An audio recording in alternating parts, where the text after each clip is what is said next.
you were also the original guy who uncovered Epstein's little black book and made it public. I was the guy that published Epstein's black book, yes. I had the Franklin scandal got published in 2009, 2010, and I'd spent 7 years on it. And it was dark. I mean, I went as deep into pedophile network as someone can go. I interviewed like one of the blackmail photographers, and then Henry, who was interacting with various CIA assets. Like that network, like the Epstein network, it's intelligence. I mean, it's used to compromise people. So I went very, very deep into that network, and what I found was unbelievably horrific. So that book took a lot out of me, and we just couldn't get people to buy it. People thought, nah, the government would never be part of a network. This is before Epstein. Mm-hmm. And Epstein at this point was a lone pedophile. There wasn't a network. He wasn't pandering. That's what the newspaper said he was basically a lone pedophile. And I went down there in 2012. I started looking into it in 2011. Then I went down there in 2012, started knocking on doors and doing my thing. And I ended up with this black book. And then I brought it back to New York City because I'd been pitching Epstein, and magazines really didn't want to deal with it at all. And I figured, well, once I get the black book, they're going to want to do something with it. And so I was pitching the black book, and no one wanted to touch it. Finally, Gawker published it in 2015, and then the floodgates opened on the black book. I mean, tons of ink have been dumped on the black book, and I think only 2 publications have given me credit for it. It's kind of funny. So you were knocking on doors, and you got a hold of it. You glossed over that pretty fast. Whose doors were you knocking on, and where specifically did you get the book? I mean, there are sources that I can't give out, but I was talking to anybody that I thought was affiliated with Epstein. And you're talking about like big shots, like high level Wall Street people? Are you talking about? I'm talking more about attorneys that were affiliated with it. And then when I got the black book, the black book has like about 150 victims. And can you say where you got the black book? It really wouldn't. No, I can't. Okay, it's fair enough. As much as I'd like to.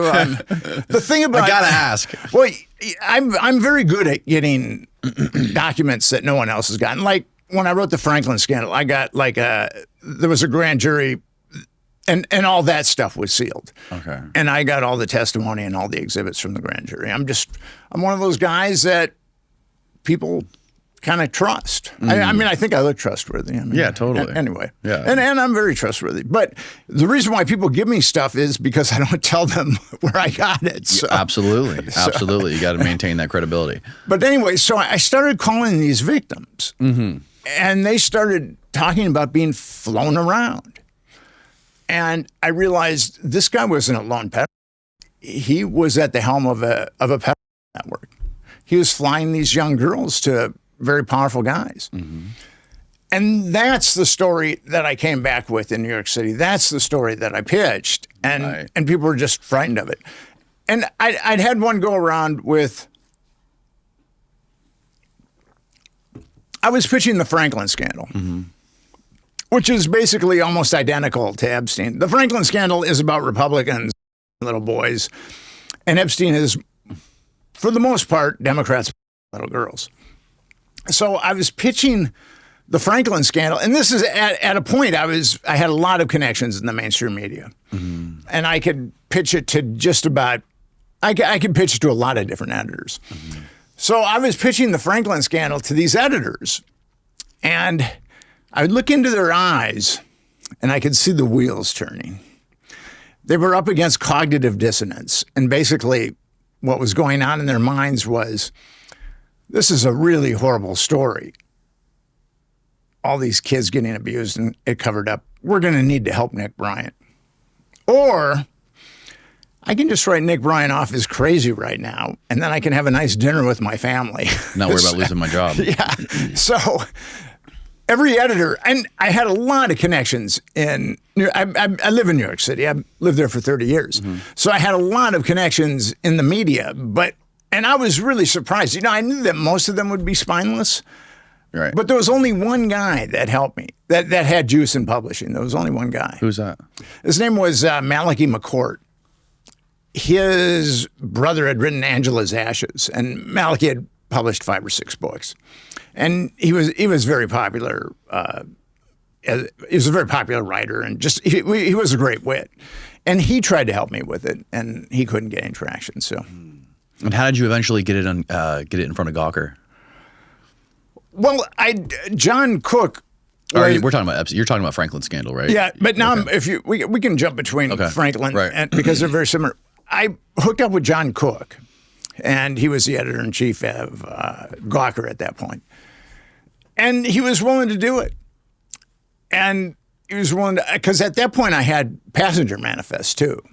I was the first guy to really have passenger manifests also that had like Clinton's name on it and, you know, Kevin Spacey and Alan Dershowitz. I mean, I had the passenger manifest too. So Gawker was willing to do that. It's unfortunate that Gawker has since been sued into oblivion because Gawker. Hulk Hogan and Peter Thiel. Yeah, they outed Peter Thiel as gay, and Peter's kind of a fascist, and he said to everybody, anybody that sues Gawker, I will pay for it.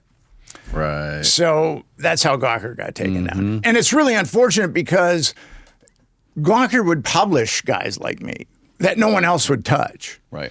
So it's really unfortunate that Gawker got taken down.